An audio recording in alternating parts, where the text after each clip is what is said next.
దేవునికి మహిమ కలుగుగాక. ప్రభువైన యేసుక్రీస్తు నామమున ప్రామాణిక ఛానల్ ద్వారా వీక్షిస్తున్నటువంటి సహోదరులు సహోదరులకి అందరికీ ప్రత్యేకంగా తెలియజేస్తున్నాను. ఈ దినము దేవుని వాక్యం నుండి దేవుని రాజ్యం అనే విషయాన్ని మనం చదువుకుందాం, నేర్చుకుందాం. కొన్ని విషయాలు ముఖ్యంగా ఈ దేవుని రాజ్యం గురించి అనేక మంది అనేక విధాలుగా మాట్లాడుకుంటూ ఉంటారు. ఉదాహరణకి దేవుని రాజ్యం రాలేదు కొంతమంది, దేవుని రాజ్యము యేసు ప్రభు వచ్చేటప్పుడు తీసుకొని వస్తాడు అని చాలామంది చెప్తూ ఉంటారు. అంత మాత్రం కాకుండా దేవుని రాజ్యం గురించి అసలు చాలామందికి అవగాహన లేదు. కాబట్టి దేవుని రాజ్యం అంటే ఏంటి, దేవుని రాజ్యం గురించి దేవుడు ఏమి తెలియజేసిన బైబిల్ మనం చూసినట్లయితే, మొట్టమొదటిగా మనం చూసినట్లయితే రోమీయులకు రాసిన పత్రిక 8వ అధ్యాయంలో దేవుని యొక్క సంకల్పము, దేవుని యొక్క ప్రణాళికలో మనం చూస్తే దేవుని రాజ్యం అనేది నిక్షిప్తమై ఉన్నది. రోమీయులకు రాసిన పత్రిక 8వ అధ్యాయము 28వ వచనం నుంచి మనం చదువుకుందాం. ఎందుకనగా తన కుమారుడు అనేక సహోదరులలో జ్యేష్ఠుడన్నట్లు దేవుడు ఎవరిని ముందు ఎరిగనో వారు తన కుమారునితో సారూప్యం గలవారటకు వారిని ముందుగా నిర్ణయించారు. అలాగే ఎవరిని ముందుగా నిర్ణయించాడో మరియు ఎవరిని ముందుగా నిర్ణయించనో వారిని పిలిచాడు, ఎవరిని పిలిచినో వారిని నీతిమంతులుగా తీర్చాను, ఎవరిని నీతిమంతులుగా తీర్చనో వారిని మహిమపరిచాను. పరలోకం పొందిన దేవుడు ఆయన యొక్క సంకల్పం, ఒక ప్రణాళిక కలిగి ఉన్నాడు. ఆయన యొక్క చిత్తాన్ని మనం దేవుని గ్రంథంలో చూసినట్లయితే దేవుడు సర్వయుగాల్లోనూ రాజు అయి ఉన్నాడు. పరలోకం పొందినటువంటి దేవుడు ఆయన ఈ భూమి సృష్టించక ముందు కూడా ఆయన రాజు అయి ఉన్నాడు.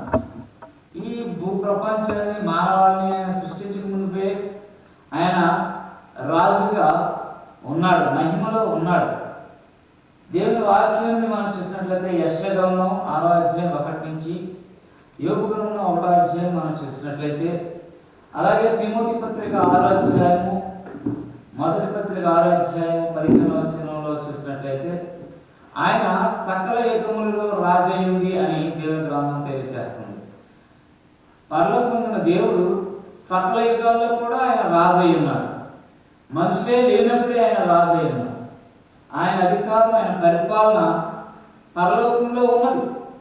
ఉదాహరణకి మత్తయి సువార్తలో యేసు ప్రభువు వారు ఏమని చెప్తున్నారంటే, ప్రార్థన నేర్పుతూ ఏమంటున్నారంటే, పరలోకమున్న మా తండ్రి నీ రాజ్యం వచ్చుగాక అని చెప్తూ అయినా నీ చిత్తం పరలోకమందు నెరవేర్చినట్టు భూమి మీద కూడా నెరవేర్చబడాలని ఆయన ప్రార్థించమని కోరి ఉన్నాడు. కాబట్టి పరలోకంలో ఆయన దేవుని చిత్తం జరుగుతుందనే విషయం యేసు ప్రభువు వారు మనకు తెలియజేస్తున్నారు. పరలోకంలో దేవుడు దేవుని దూతల చేత పరిశుద్ధుడు పరిశుద్ధుడు పరిశుద్ధుడు అని ఎల్లప్పుడూ మహిమపరచబడుచు ఉన్నాడు. ఆయన చిత్తము అక్కడ పరలోకంలో నెరవేర్చబడుతుంది.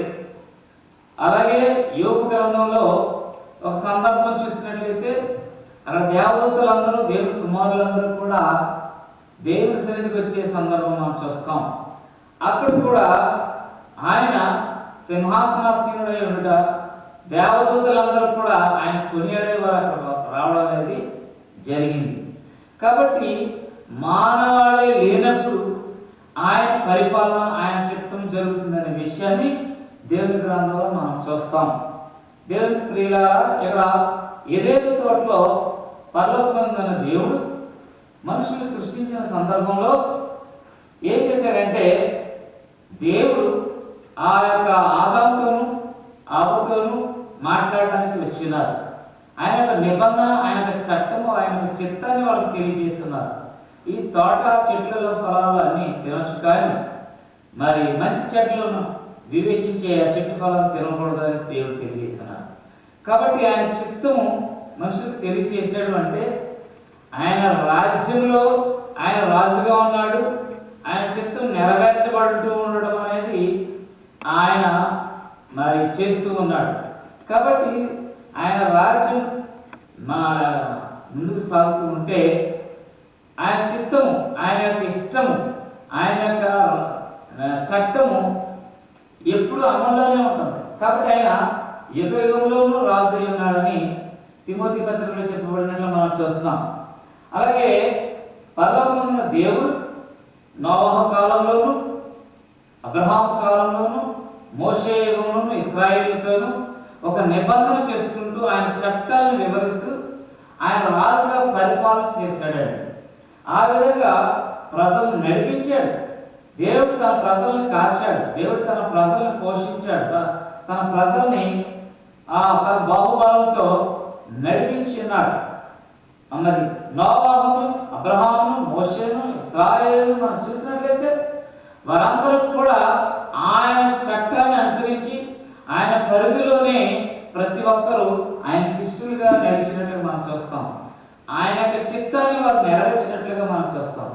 నిబంధన తొలగిపోకుండా వారు దేవుని మహిమపరిచినట్లుగా మనం చూస్తూ ఉంటాం. ఆయన రాజుగా ప్రత్యక్షంగా లేకపోయినప్పటికీ ఆయన యుగాలు రాజు అయి ఉన్నాడు. ఆయన నేను రాజుగాను ఆ రోజులో చెప్పలేదు, కానీ వారు ఆయన రాజుగాను ప్రభువుగాను ఆరాధిస్తూనే ఆయన చట్టాల్లోనూ ఆయన పరిధుల్లోనూ ఆయన యొక్క చిత్తాన్ని నెరవేరుస్తూ ఉన్నారు. అలాగే ఇశ్రాయేలీయులు దేవుని పరిపాలన రాజ్యంలో ఐక్య రాజ్యాన్ని దేవుడు కల్పించారు. సొలొమోను మహారాజు, దావీదు మహారాజు వీళ్ళందరూ చూసినట్లయితే మొట్టమొదటిగా దావీదు 40 సంవత్సరాలు పరిపాలన చేశాడు. అలాగే సొలొమోను గారు 40 సంవత్సరాలు పరిపాలన చేశాడు.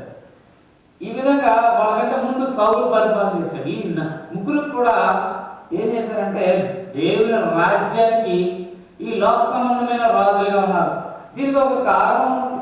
ఏక కారణం అంటే సమూయేలు మొదటి గ్రంథం 8:4 వాళ్ళు మాకు కనబడాలనేటువంటి రాజులు లేరు కాబట్టి, కనబడే రాజు లేరు కాబట్టి మాకు ఈ లోక సంబంధంగా కనబడే రాజు కావాలండి, కనబడే రాజు మాకు ముందు పోనట్టు రాజు మాకు కావాలి అని వాళ్ళు మరి సమూయేలుని అడిగారు.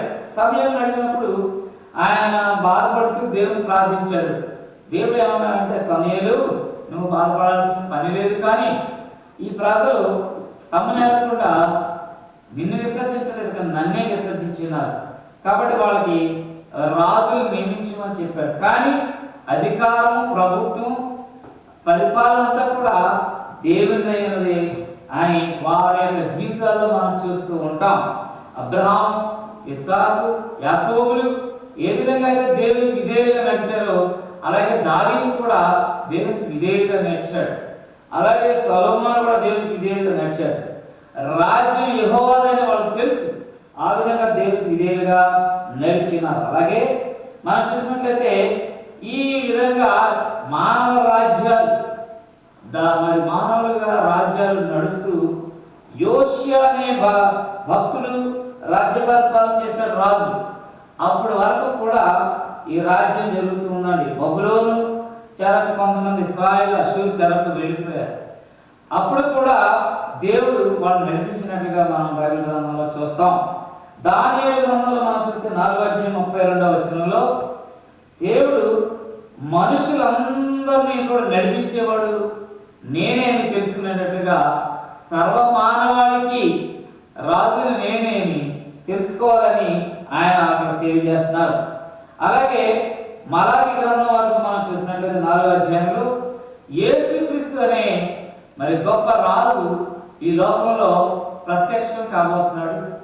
ఆయన రాజ్యము పరిపాలన చేస్తూ మనుషులకి విశ్రాంతినిస్తాడు అని దేవుడు తెలియజేసి ఉన్నాడు.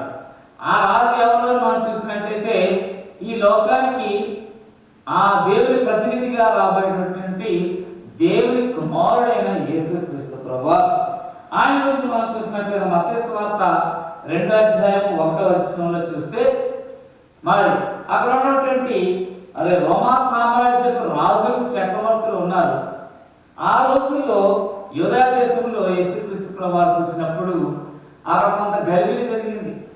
ఆ రోమే ప్రభుత్వంలో ఉన్నటువంటి వారికి రాజుగా ఒక ఆయన ఉంటే, మరి యూదులకు రాజుగా యేసుక్రీస్తు ప్రభువు పుట్టినప్పుడు గొప్ప అలజడి వచ్చింది.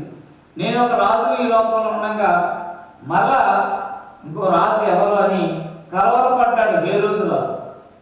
కలవరపడి ఆ యొక్క మరి యేసు ప్రభువుని అంతం చేయాలని అనుకున్నాడు. కారణం ఏంటంటే అతనికి దైవ శక్తి దైవ భక్తి తెలియదు కాబట్టి, ఇది దేవుని యొక్క చిత్తం అని తెలియదు కాబట్టి. మత్తయి సువార్తలో మనం చూసినట్లయితే యేసుక్రీస్తు పుట్టినప్పుడు ఆయన 1వ అధ్యాయం 21వ వచనంలో చూస్తే ఆయన రక్షకుడిగా పుట్టి ఉన్నాడు, లోకానికి రక్షకుడు. క్రీస్తు అనే పదానికి అభిషేక్తుడని అర్థం. అలాగే యేసు ప్రభు అంటే ప్రభు అనగా రాజు అని అర్థం. కాబట్టి ఈ రాజు ఎవరని అతను కలవరపడిపోయి చాలా గర్వలు చేశారు. అయితే యేసుక్రీస్తు ప్రభువారు మరి మా యోహాను సువార్త 18వ అధ్యాయంలో మనం చూసినట్లయితే పొంతి పిలాతు ఎదురుగా నిలిచిపడి ఏమన్నాడంటే, నేను రాజుని, ఈ లోకాన్ని మరి పరిపాలన చేసేటటువంటి లోకరాజ్యం సంబంధించిన వాడు కాదు, నా రాజ్యము పరలోక సంబంధమైనది, ఇహ సంబంధమైనది కాదు అని ఆయన తెలియజేస్తున్నాడు. నువ్వు రాజువా అని అతను అడిగాడు.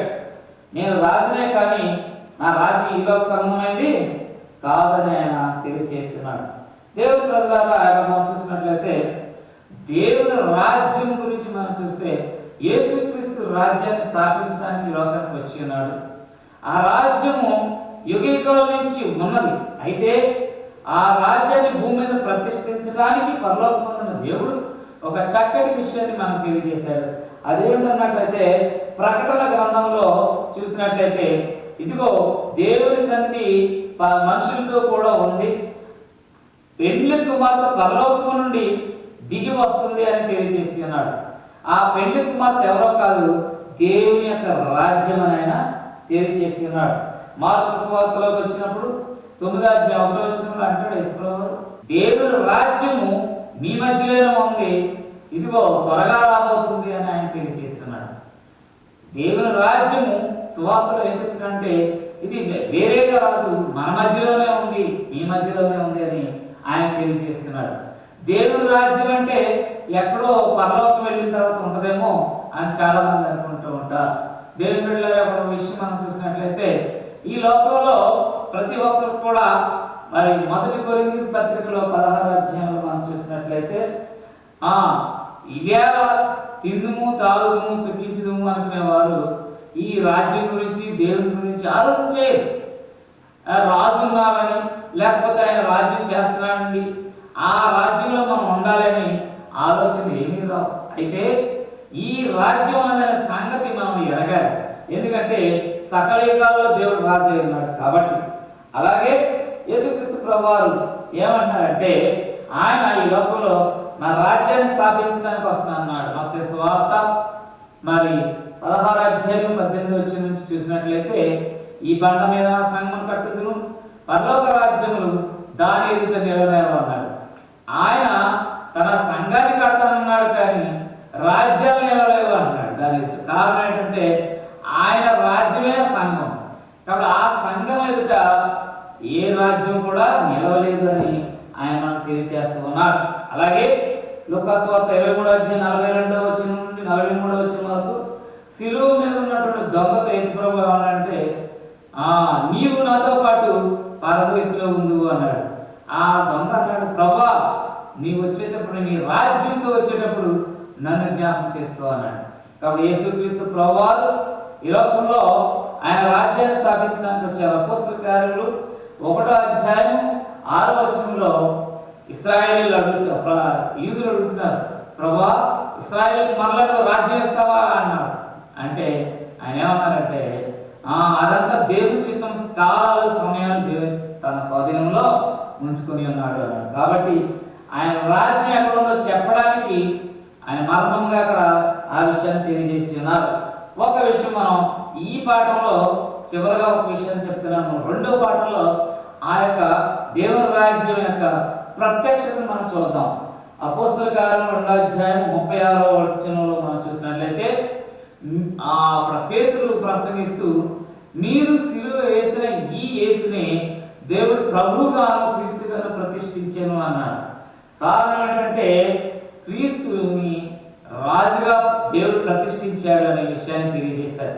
కాబట్టి రాజుగా ఆయన ప్రతిష్ఠించినప్పుడు ఈ లోక సంబంధమైనటువంటి రాజ్యానికి సంబంధించింది కాదు ఈ రాజ్యము.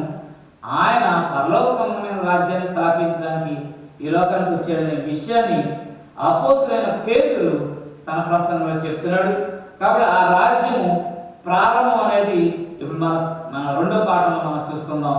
ప్రభునామమున ఈ వాక్యాన్ని మీరు వీక్షిస్తున్నందుకు, మరి మాకు సహకరిస్తున్నందుకు, అలాగే ప్రణాళిక ఛానల్ ద్వారా మరి ఈ ప్రసారాలు మీరు వింటున్నారు కాబట్టి ఆ యొక్క ప్రసారాల వల్ల ప్రతి ఒక్కరు కూడా దేవుని యొక్క చిత్తాన్ని, సత్యాన్ని ఉన్నట్టుగా తెలుసుకోవడానికి ఈ యొక్క ప్రణాళిక ఛానల్ ద్వారా మనందరికీ దేవుడు మంచి అవకాశం ఇచ్చాడు. కాబట్టి దేవుని నామానికి మహిమ కలుగుగాక. ప్రణాళిక ఛానల్ వారికి ప్రత్యేక వందనాలు తెలియజేస్తాను. Thank you sir. చిన్న ప్రార్థన చేసుకుందాం. పరమదాసుని మా గొప్ప తండ్రి గారు వందనాలు. మీ రాజ్యం గురించినటువంటి గొప్ప విషయాల్ని మీ గ్రంథంలో మాకు తెలియజేస్తున్నాను వందనాలు. మొదటి పాఠంలోనైనా మీ రాజ్యము యుగేగాలు మీరు రాజ్య పరిపాలన చేస్తూ ఆ రాజ్యాన్ని మాకు అందిస్తున్నారని మేము నేర్చుకుని ఉన్నాం. ఆ యొక్క రాజ్యం భూమి మీద ఏ విధంగా ప్రత్యక్షమవుతుందో రెండో పాఠంలో మేము నేర్చుకోవడానికి సహాయం చేయండి. ఈ ప్రణాళిక ఛానల్ ద్వారా ఈ వాక్యాన్ని వింటున్న బిడ్డలందరూ దీవించండి. ఈ ప్రణాళిక ఛానల్ యాజమాన్యాన్ని ప్రత్యేకంగా దీవించండి. యేసు ప్రభు ప్రభుల నామంలో ప్రార్థిస్తున్నాం మా తండ్రి, ఆమేన్. Thank you sir. దినదినంబు చేసిన సేవ దైవ చిత్తముకు సరిపోవా. దినదినంబు చేసిన సేవ దైవ చిత్తముకు సరిపోవా. దీనుడవయ్యో దిటముగ కొండను చేసిన ప్రార్థన నేర్పుమయా. దీనుడవయ్యో దిటముగ కొండను చేసిన ప్రార్థన